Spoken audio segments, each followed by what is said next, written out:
ನಮಸ್ತೆ TRP Indian ಕಿಚನ್ಗೆ ಸ್ವಾಗತ. ಇವತ್ತು ಬೆಳಗ್ಗೆ ಬ್ರೇಕ್ಫಾಸ್ಟ್ಗೆ ಹಾಗೆ ಲಂಚ್ ಬಾಕ್ಸ್ಗೆ ನಾವು ಮಾಡ್ತಾ ಇರೋವಂಥ ರೆಸಿಪಿ ಬಂದುಬಿಟ್ಟು ನೋಡ್ಬೋದು, ಗೊತ್ತಾಗಿದೆ ಅಂದ್ಕೊತೀನಿ, ರವೆ ರೊಟ್ಟಿ. ಆಲ್ರೆಡಿ ತುಂಬ ರೆಸಿಪೀಸ್ ರವೆ ರೊಟ್ಟಿದು ಹಾಕಿದ್ದೀನಿ, ಆದರೂ ಯಾರಾದರೂ ನೋಡಿಲ್ಲ ಅಂದರೆ ನೋಡಲಿ ಅಂತ ಹೇಳೋ ಕಾರಣಕ್ಕೋಸ್ಕರ ನಾನಿವತ್ತು ಇನ್ನೊಮ್ಮೆ ರವೆ ರೊಟ್ಟಿ ಯಾವ ರೀತಿ ಮಾಡ್ತಾಯಿದ್ದೀವಿ ಅಂತ ಹೇಳಿ ಅಪ್ಲೋಡ್ ಮಾಡ್ತಾಯಿದ್ದೀನಿ, ನೋಡಿ ಆಯಿತಾ. ಈಗ ಅಮ್ಮ ಏನೇನು ಎತ್ತಿಟ್ಕೊಂಡಿದ್ದಾರೆ ಅಂದರೆ ರವೆ ನೆನೆಸಿದ್ದಾರೆ. ಮಾಮೂಲಿ ಇದು ಉಪ್ಪಿಟ್ಟಿಗೆ ಹಾಕ್ತೀವಲ್ಲ ಅದೇ ರವೆ, ಬಾಂಬೆ ರವೆನ ಬಿಸಿನೀರಿನಲ್ಲಿ ಸ್ವಲ್ಪ ಉಗುರು ಬೆಚ್ಚಗಿರೋ ನೀರಿನಲ್ಲಿ ಒಂದು 10 ನಿಮಿಷ ನೆನೆಸಿ ಅಷ್ಟೇ. ತುಂಬ ನೀರು ಹಾಕ್ಬಿಡಿ, ರವೆ ಮುಳುಗೋಷ್ಟು ನೀರು ಹಾಕಿದ್ರೆ ಸಾಕು. ಮೆಣಸಿನ್ಕಾಯಿ ಖಾರಕ್ಕೆ ಎಷ್ಟು ಬೇಕು ಅಷ್ಟು ಮೆಣಸಿನ್ಕಾಯಿ. ಕ್ಯಾರೆಟ್ ತುರ್ಕೊಂಡಿದ್ದಾರೆ. ತೆಂಗಿನಕಾಯಿ ತುರಿ. ಕೊತ್ತಂಬರಿ ಸ್ವಲ್ಪ ಸಣ್ಣ ಕುಯ್ಕೊಂಡಿದ್ದೀವಿ. ಈರುಳ್ಳಿ ಎಲ್ಲ ಸೇರಿಸಿ ಇದಕ್ಕೆ ಹಾಕೋಣ. ಮೆಣಸಿನ್ಕಾಯಿ, ಕ್ಯಾರೆಟು, ತೆಂಗಿನಕಾಯಿ, ಈರುಳ್ಳಿ, ಕೊತ್ತಂಬರಿ ಸೊಪ್ಪು.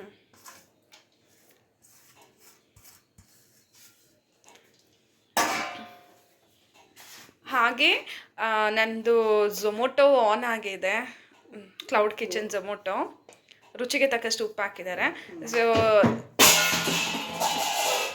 ಇನ್ ಕೇಸ್ ನಮ್ಮ ನಿಯರೆಸ್ಟ್ ಯಾರಾದರೂ ಇದ್ದು ಬುಕ್ ಮಾಡಿದ್ರೆ ನಿಮಗೆ ಡೆಲಿವರಿ ಆಗುತ್ತೆ ಫುಡ್ಸು. ಸೊ ನಾನು ಆವತ್ತಿನ ದಿನ ಏನು ಆನ್ ಮಾಡಿರ್ತೀನಲ್ಲ ಅದು ಡೆಲಿವರಿ ಆಗುತ್ತೆ. ನೋಡಿ, TRP ಇಂಡಿಯನ್ ಕಿಚನ್ ಅಂತ ಹೇಳಿ ಸೇಮು ನನ್ನ ಚಾನಲ್ ಹೆಸರೇ ಝೊಮೊಟೊಗೆ ನಾವು ಕೊಟ್ಟಿರೋದು, ಆಯಿತಾ. ಮತ್ತು ಇದೆಲ್ಲ ಆಯಿತು. ಈಗ ಚಟ್ನಿ, ಕಡಲೆ ಬೀಜ ಚಟ್ನಿ ಮಾಡ್ತಿದ್ದಾರೆ. ರುಚಿಗೆ ತಕ್ಕಷ್ಟು ಉಪ್ಪು,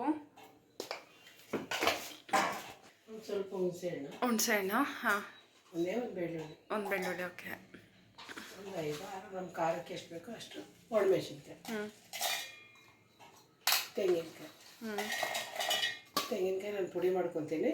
ಆಮೇಲೆ ಕೊತ್ತಂಬರಿ ಸೊಪ್ಪು, ಕಡಲೆ ಬೀಜ ಆಮೇಲೆ ಹಾಕ್ತೀನಿ ನಾನು. ಆಯಿತು. ಫಸ್ಟ್ ಪುಡಿ ಮಾಡ್ತಾ ಇದೆಯಾ? ಪುಡಿ ಮಾಡ್ತೀನಿ, ಯಾಕಂದರೆ ಜಾರಲ್ಲಿ ಓಕೆ. ಆಮೇಲೆ ಲಾಸ್ಟಲ್ಲಿ ಕಡಲೆ ಬೀಜ ಹಾಗೆ ಕೊತ್ತಂಬರಿ ಸೊಪ್ಪು ಹಾಕಿ ನೀರು ಹಾಕಿ ರುಬ್ಬಿಡೋದಷ್ಟೇ. ಓಕೆ. ಚಟ್ನಿ ರುಬ್ಬಿ ಆಯ್ತಲ್ಲ, ರೆಡಿ. ಕಡಲೆ ಬೀಜ ಚಟ್ನಿ ರೆಡಿ. ಆಮೇಲೆ ಒಗ್ಗರಣೆ ಹಾಕೋಣ ಅದಕ್ಕೆ. ಈಗ ಇದು ರೊಟ್ಟಿ ಕಲಿಸ್ಬಿಟ್ರೆ ಚೆನ್ನಾಗಿ ಮಿಕ್ಸ್ ಮಾಡ್ಕೊಬಿಡು ರೊಟ್ಟಿಗೆ. ಇದು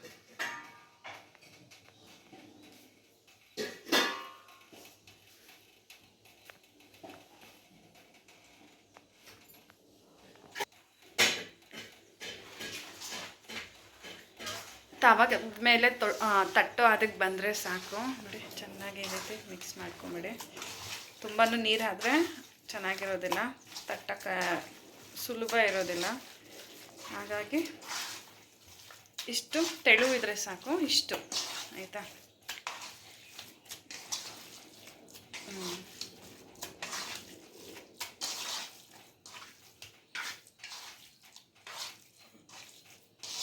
ಬೇಗ ಆಗೋಗುತ್ತೆ, ಮಕ್ಳಿಗಂತೂ ತುಂಬ ಇಷ್ಟ ಆಗುತ್ತೆ. ಮಕ್ಕಳು ಟಿಫನ್ ಬಾಕ್ಸಿಗೆಲ್ಲ ಮಾಡ್ಕೋಬೋದು.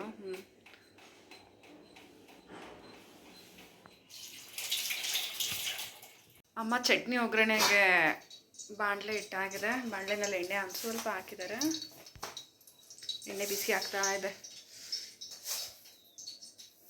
ಸಾಸಿವೆ ಹಾಕಿದ್ರು ಅಷ್ಟೇ, ಸಿಂಪಲಾಗಿ ಒಗ್ಗರಣೆ. ಹಾಗೆ ಸ್ವಲ್ಪ ಜೀರಿಗೆ,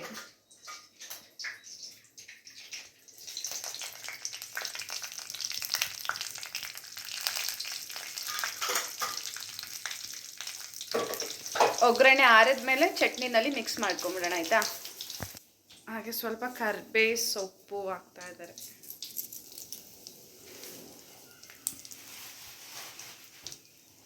ಒಗ್ಗರಣೆ ರೆಡಿ ಇದೆ. ಅದರಲ್ಲಿ ಅಮ್ಮ ಈಗ ಚಟ್ನಿ ಹಾಕ್ತಿದ್ದಾರೆ. ಬೇಕಿದ್ರೆ ಗಟ್ಟಿ ಚಟ್ನಿ ಹಾಗೆ ನೀವು ಹಾಕೋಬೋದು, ಒಂದು ಸ್ವಲ್ಪ ನೀರು ಮಿಕ್ಸ್ ಮಾಡಿನೂ ಹಾಕ್ಬೋದು. ಸೊ ಈಗ ಬೆಳಗ್ಗೆ ನಾಷ್ಟಕ್ಕೆ ಬಾಕ್ಸಿಗೆಲ್ಲ ಆಗಬೇಕಲ್ಲ, ಹಾಗಾಗಿ ಒಂದು ಸ್ವಲ್ಪ ನೀರು ಮಿಕ್ಸ್ ಮಾಡ್ತೀವಿ ನಾವು.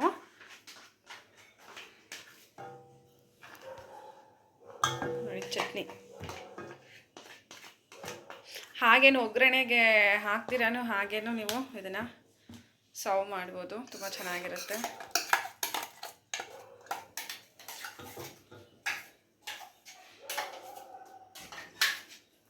ದೋಸೆ ಇಡ್ಲಿಗೂ ಈ ರೀತಿ ಚಟ್ನಿ ಮಾಡಿ ಚೆನ್ನಾಗಿರುತ್ತೆ, ಅನ್ನದ ಜೊತೆನಲ್ಲೂ ತುಂಬ ಚೆನ್ನಾಗಿರುತ್ತೆ.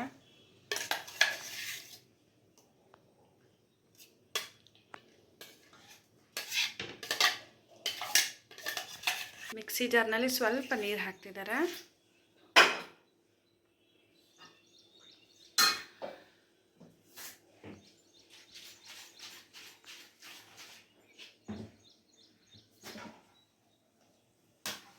ಕೈಯೆಲ್ಲ ತಾಗ್ತಾನೆ, ಯಾಕಂದರೆ ಮಧ್ಯಾಹ್ನ ತಿನ್ನೋದಲ್ವಾ. ಕೈ ತಾಗಿಸ್ಬಾರ್ದು, ಯಾಕಂದರೆ ಕೆಡೋ ಚಾನ್ಸಸ್ ಇರುತ್ತೆ. ಹಾಗೆ ಹಾಕಿದ್ದೀವಿ, ಆದರೂ ಕೈ ಹಾಕೋದು. ಹಾಗೆ ಈ ರೀತಿ ಮಿಕ್ಸ್ ಮಾಡಿ ಹಾಕ್ಬಿಡಿ ಅಷ್ಟೇ.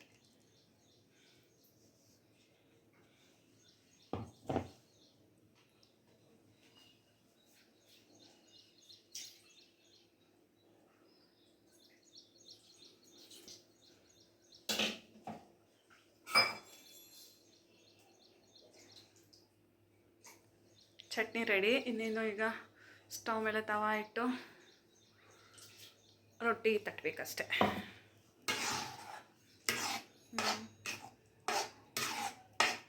ಚೆನ್ನಾಗಿ ಮಿಕ್ಸ್ ಮಾಡ್ಕೊಂಡಿದೆ, ಆಗ ಸಮ ಇರುತ್ತೆ. ಇಲ್ಲಾಂದರೆ ಒಂದು ಕಡೆ ಗಟ್ಟಿ ಇರುತ್ತೆ, ಒಂದು ಕಡೆ ತೆಳು ಇರುತ್ತೆ ಚಟ್ನಿ. ಹಾಗಾಗಿ ಈ ರೀತಿ ಚೆನ್ನಾಗಿ ಮಿಕ್ಸ್ ಆಗಬೇಕು ನೀರು ಹಾಕಿದ್ಮೇಲೆ, ಆಯಿತಾ.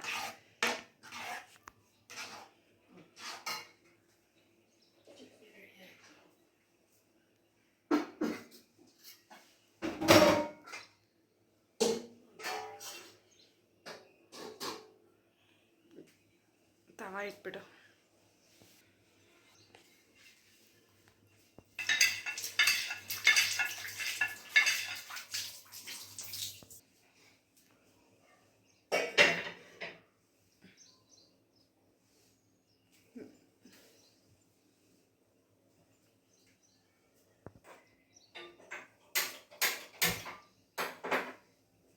ತವಾ ಬಿಸಿ ಆಗಲಿ, ಆಯಿತಾ. ತವಾ ಬಿಸಿ ಆದಮೇಲೆ ಒಂದೇ ತವದಲ್ಲಿ 4 ಚಿಕ್ಕ ಚಿಕ್ಕ ರೊಟ್ಟಿ ತಟ್ಬೋದು, ಅಥವಾ ಒಂದೇ ರೊಟ್ಟಿನೂ ನೀವು ತಟ್ಕೋಬೋದು.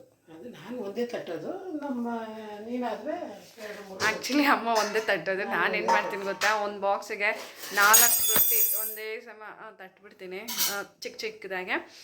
ಅಮ್ಮ ಒಂದೇ ತಟ್ಟೋದು. ಸೊ ಅಮ್ಮ ತಟ್ಟ ಆದಮೇಲೆ ನಾನು ಮಾಡ್ಕೊತೀನಿ ಉಳಿದಿದ್ದೆಲ್ಲ ರೊಟ್ಟಿಗಳನ್ನ.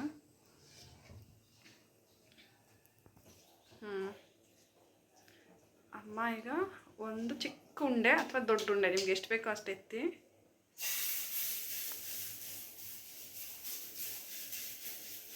ಸ್ವಲ್ಪ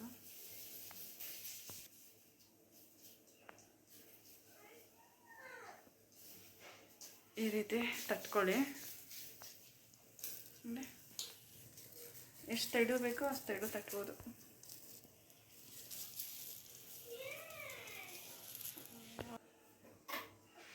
ರೊಟ್ಟಿ ತಟ್ಟಾಯಿತು, ಎಣ್ಣೆ ಹಾಕ್ತಿದ್ದಾರೆ.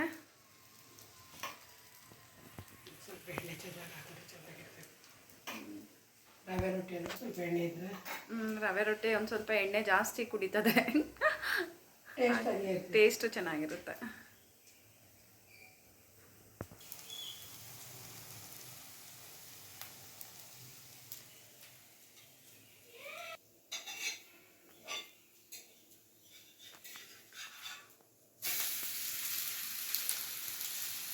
ಹಾಗೆ ಇನ್ನೊಂದು ಸೈಡನ್ನು ಚೆನ್ನಾಗಿ ಬೇಯಿಸ್ಕೊಂಬಿಡೋಣ.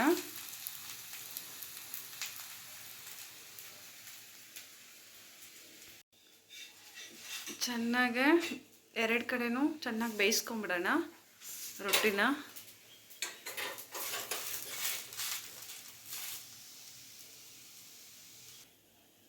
ಬೆಂದಿದೆಯಲ್ಲ ಚೆನ್ನಾಗೆ. ಆಯ್ತು, ಈಗ ರೊಟ್ಟಿ ರೆಡಿ ಇದೆ ನೋಡಿ.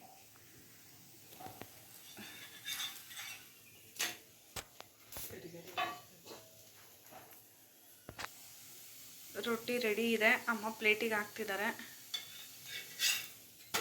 ನೋಡಿ, ಕಲರ್ಫುಲ್ ರೊಟ್ಟಿ.